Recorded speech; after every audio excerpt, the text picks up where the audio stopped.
This the TempahZone podcast.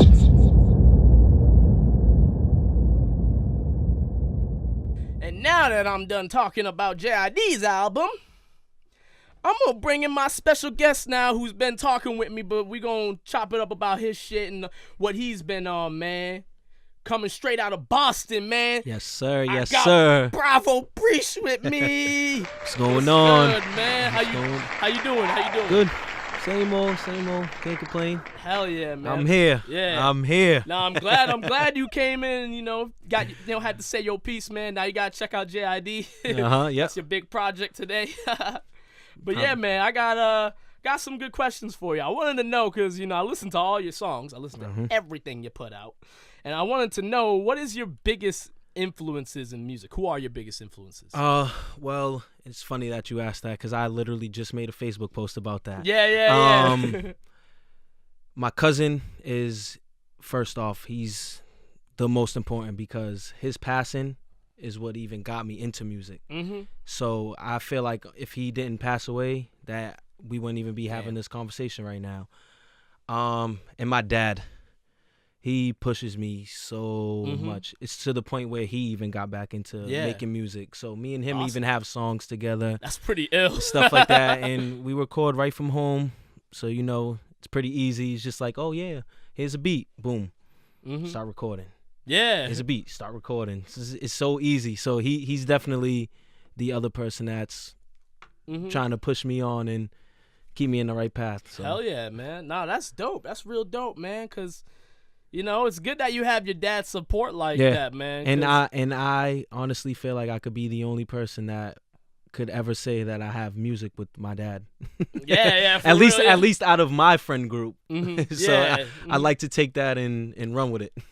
Yeah, man, because a lot of people out here, their parents, they're like, stay away from that rap shit. They're like, I don't want you doing that. Yep, because next thing you know, tattoos on your face and your neck and all that crazy stuff. So getting into all these crazy kind of drugs that you can't pronounce and all that. Yeah, just it's good, man, because for me myself, I have my parents support my music. They support everything I do, and a lot of people don't have that. So plus your parents supporting you, you don't need anyone else really, because as long as your parents, those are the people that you really have to prove yourself to.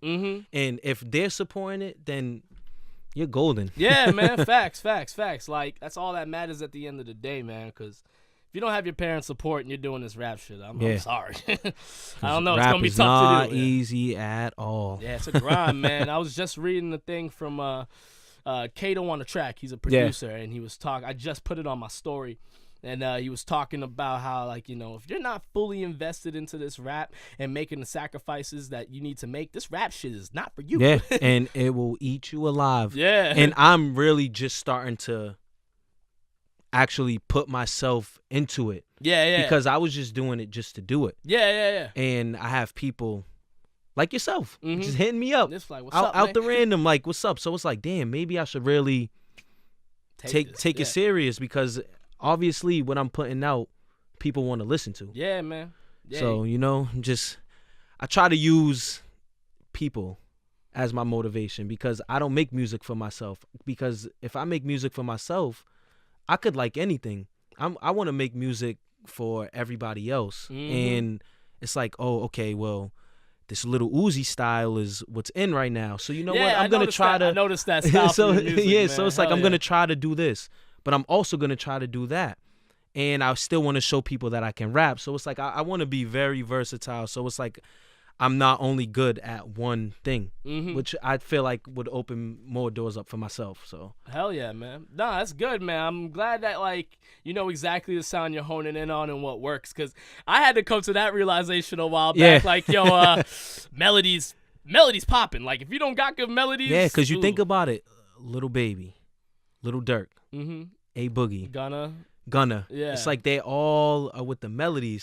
So that's what's in right now. So you have to. Yeah. You kind of have no choice but to, because it's like, unless your rap game is just on a completely different level. Yeah, if you're like Jordan Lucas or yeah. Shit. Yeah, you're just like a lyrical beast. Yeah, like you have to catch people's attention. And that's just the biggest thing right now. Hell yeah, man. That's dope. Yeah, it's good you know what's working out here, man. 'Cause some people out here making music and they don't realize that's not going to work. It's not going to work. What do you think of the current state of hip-hop right now? You liking what you see? I think it's hip-hop now is with the generation. Social media has a lot to do with it. And just, I feel like, I don't know, rap isn't the same anymore. It's not. No, it's not. Not at all. Because man. you think about it, if Tupac, Biggie, and Big Pun were still here, there wouldn't, I honestly think there wouldn't be any Little Uzis and Little Pumps and stuff like that. Because you think about it, Tupac told stories. Biggie told stories. And he was also very lyrical. So it's like they're making music that you can relate to. Now it's just everybody's talking about the next drug and what kind of drink is in your cup and stuff like that. Not too many people are getting deep anymore, man. Not too many people. And me personally, I want to be able to relate more to your music. I love all the lit stuff that gets you, because you need stuff like that. But at the same time, it's like you need music to bring you back to real life and how everything around you was working, because that's honestly what music is. Your experiences and stuff like that. Yeah, I feel like at the end of the day, when people are making music, just make music on your life and stop trying to talk about other people's lives vicariously through your music. Rap has come so far now that I think we need to understand that more people need to be themselves, because we need more unique stories out there. Like, that's why, like, we're starting to see less gangster rap. Because people are realizing, like, that's you out. Don't need to all be that, gangsta, all like, that no drill more. music and stuff like that. It's like, okay, it's cool, but it's like you're talking about the same thing that the next person's talking about. So you're really not making it too hard for somebody that just got interested into rapping. And it's like, you know what? I'm going to talk about shooting guns and stuff like that. And it's like, nobody wants to hear that because you sound like this person. Yeah, it's like, and people might know who you are really, and they're like, you ain't never shot no guns, man. Like, we know you. You went to private school. Like Hannah Montana. Stop trying to live a double life and just accept. And be Miley. Just be Miley. Honestly. It's okay to be Miley. Just be yourself. That's all that matters. Well, not now. Oh, yeah. She's on some other shit, dog. I don't really keep up with her, but I've been seeing her on my timeline. Yeah, she just occasionally pops up, and it's like, damn, look, what the hell did you do now? Yeah. For real, man. For real. So, in your mind, who do you think is the best rapper of this generation? You got a guy that or girl that's there? I don't know. Me personally, my favorite artist is A Boogie. Yeah, I feel you. He's next level. Drowning is an amazing song. Yeah. I don't know too much A Boogie, but I know Drowning is. I feel like majority. So don't get me wrong. I'm not gonna be one of those fans that are like, oh, everything that he puts out is a hit. There's some stuff where it's like, oh, come on, man, like, what are you doing? I know you're better than this. But at the same time, the good stuff that he puts out is really good. Yeah, man. Nah, that's facts. Yeah, I like A Boogie. He's different, you know what I'm saying? And the fact he's from New York doing the sound he's doing just lets people know, like, yo, like, not everyone sounds like 22Gs and like, people like that. Like, people from New York don't have to be Joey Badass. Yeah. Like, you can be who you were. Look at A$AP Rocky. You know what I'm saying? And A$AP Ferg, like, those guys, like, you wouldn't assume they're from New York. You would think they're from the South. Yeah. But, like, it's just a different vibe. Yeah, there's no regional sounds no more. Like, everything's a blend, you know? And one perfect example of what you just said is Roddy Ricch. Roddy Ricch. I don't think he sounds like he's from California at all. Yeah. He sounds like an East Coast kid, but with that, I don't even know what you call it. Yeah, it's hard. But he has it. Whatever it is, he has it. Nah, he's good. I've only heard a couple songs by him, so that's the person that you have to look into. Roddy Ricch. I'm looking into that. Yeah, no, I would definitely make that happen because I'm always down to find new hip hop. Yeah, new music. Finding new music is the best thing ever. I love it. That's like my favorite thing. Like today, we were just talking about how much new music came out. Like I'm excited to hear all that, man. You know, you got with Meek Mill. I'm really focused on Ski Mask the Slump God. I like Ski Mask. Yeah, I like that. He's a character. Yeah, he definitely is. Water, all that shit. He's a crazy fella. So I gotta ask you, man. You sound like you just all about rap. You love that shit. So how long you been rapping for? Heavy. Yeah, like seriously. I want to say within the last year is when I actually really started to buckle down. But I still aren't really buckled down. I'm not really into it like I think I should be. Yeah. So it's people constantly in my ear that are telling me like, come on, dude, like what the hell are you doing? Yeah. Like go ahead. It's like go all in, yeah. And this is what I came to realize. Every artist goes through that stage where it's just like, you know what? I'm done. Yeah. I'm done. 'Cause it's like what am I doing? And I don't know. I'm really starting to realize how serious that stuff actually is. Yeah, man. Yeah. Facts. I mean, because if you're gonna hone in on it, you gotta set all the priorities straight before you say, take it seriously with this rap thing. Because a lot of people out here, they go into rap and they don't have funding. They don't know where they're gonna get their support from. So you gotta set everything straight before you're like, all right, this is what I'm honing in on. So yeah, most definitely. And I have two people that are really outside of the people that actually motivate me to do it.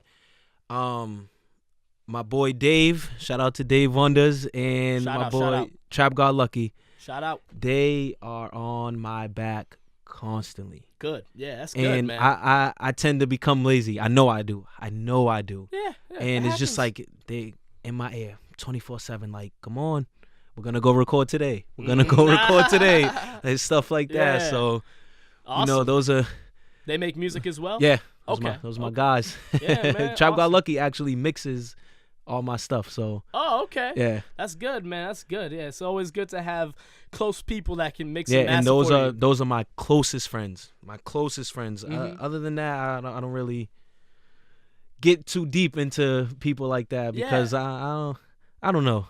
Life's different now. Yeah, man. Hey, the older you get, shit changes like crazy, man. Yeah. I graduated college back in August, and ever since I graduated, shit's gotten real. Yeah, and it's only December. Yeah, it's only December. Yeah, right? Like, it's only December. You know what I'm saying? Like, you got to realize the older you get, things are just going to happen. Yeah. You got to fight it out, you know? Like, and it's like you can't, and this is what I tell a lot of people. I feel like you can't put a lot of feelings into people and situations because it's like at the end of the day, one small problem can end it all. Yeah. So why invest in all your time into a person who isn't doing the same for you?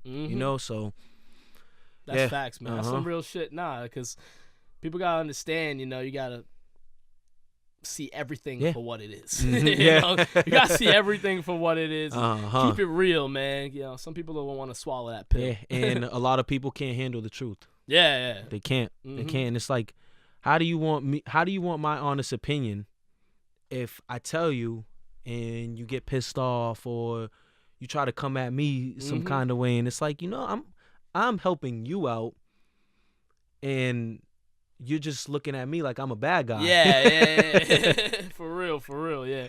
It's unbelievable, man. So I gotta ask you, what's one thing you think you do differently in your songs that others aren't doing? What sets you apart? Well, I'll talk about in the city because that's fair. Yeah. Everyone is starting to rap now in Boston. Everyone. Like everywhere you look, Joyner there's and Cousin a new Stiz rapper. got everybody. Yeah, okay. And Cousin Stiz, so I grew up in Phil's Corner, so Cousin Stiz is from my area. Oh, okay, yeah. So, that was another reason why I'm really trying to, because it's like I want to be the next person out of Phil's Corner to, represent. And with everyone making music and stuff like that, a lot of people sound the same. Yeah. And I honestly feel like if you put my music and you compare it to other people's in the city, there's not too many people that I really sound like. You do sound unique as fuck. Yeah, and it's even when I rap though. Yeah. When I rap or when I hit the melodies, it's like I don't. You can easily tell that it's me. Nah, I like that, and I respect that you called it hitting melodies and not singing. Oh yeah, no, because It's I know I can't sing. Yeah. No, I'm the same way. I always tell people I am not a singer. I'm a studio singer. I tell people like, I'm a studio singer. Yeah. God for auto-tune. Yo, auto-tune, man. Yo. Shout out to T-Pain. Shout out to Kanye West. Shout out to Travis Scott. Shout out to Kid. Auto-tune is a mother. Yeah, man. Auto-tune does wonders, man. And like, Yeah, not but everyone can sound good with auto-tune. yeah, because That's you facts. still have to know how to hit how to hit the right key. Because Yeah. if you're not hitting the right key, then there's no use for you using auto-tune. And you still gotta have like good melodies to come up with. Some kind of singing. Throw that in quotation marks. Yeah, quote, some quote, type, you yeah. know. For real. Yeah. Yeah, man. That's just the realness behind that, man. Auto-tune is saving lives. Yes, it does. Yeah, man. Like, what would Travis Scott be without auto-tune? Yeah. Like, I mean, because Travis Scott's a good rapper, but he's not like that's not his bread and butter. Like, Okay, so sorry, Boston fans, Massachusetts fans. One person who I honestly can say is a great rapper who uses auto-tune, Tory Lanez. Tory Lanez is fire. Tory man. Lanez Tory is Lanez nasty. is fire. He's nasty. Tory Lanez is fire. He's nasty. Yeah. And I don't think people really understand Like, talk to me. how Yeah. good of a rapper that he actually is. I always knew he was a good rapper because I followed Tory Lanez pretty early. But like I didn't know like he really flexed it with that Joyner Tory beef. That Lucky You. Yeah, man. Like the fact he's that talented, man. Like Drake can't rap like Tory Lanez. Yeah, no, not at all, not at all. Drake but Drake can't do that. And Drake Drake has Toronto in the palm of his hand. Yes. He has Canada, the whole country of Canada. He has in the palm of his hand. For real, the 6, man. But you think about it, it's like Tory Lanez has to be somewhere talked about because he is. I won't say just as much as Toronto as Drake is, but he's damn near close. Yes, very. I agree with that, man. I agree with that, bro. Because Tory Lanez has proven himself. Like every album, he's just reminding people, like, I'm talented. I'm talented. Okay, you better watch out for me. And I'm pretty sure Drake and Tory Lanez had a beef, and it never happened. I think we know why. I think Drake knew he was gonna get washed. Yeah. Like, you know. But I think Tory Lanez going for Pusha is a problem. That's stay away from Pusha T. Yeah, Pusha is the dude exposed Drake in blackface. Avoid Pusha T. Yeah, and he didn't, and Drake didn't say anything back. Nah, nothing back because he knew. He knew he was getting into. Oh yeah, you don't want no problems with Pusha T, man. Yeah, not at all. Any street. Yeah, exactly. Yeah, yes. Just not with the rap and the street life is just like. You gonna have to take a break. Yeah, step away. Just cut that off. Step away like a 3-pointer, man. Like fade away, you know. Speaking of fade away, I gotta ask you about your song "Chris Paulin."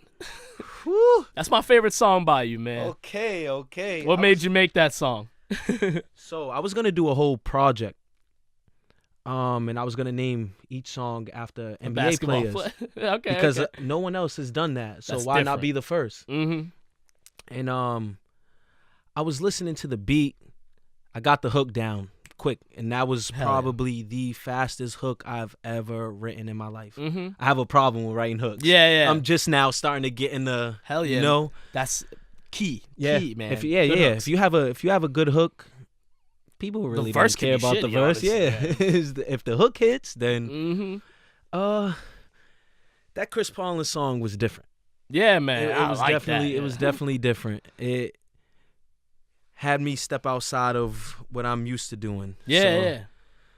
And I feel like it let people know that I can still rap. Yeah. Sometimes you gotta remind people, like, yeah, I got those melodies, but don't forget I can hit them with the bars too. You know what I'm saying? Like, don't ever get it wrong, man. Yeah, that's definitely that might be my favorite song by you. But I also like No War. No War is a good one too, man. And that was the.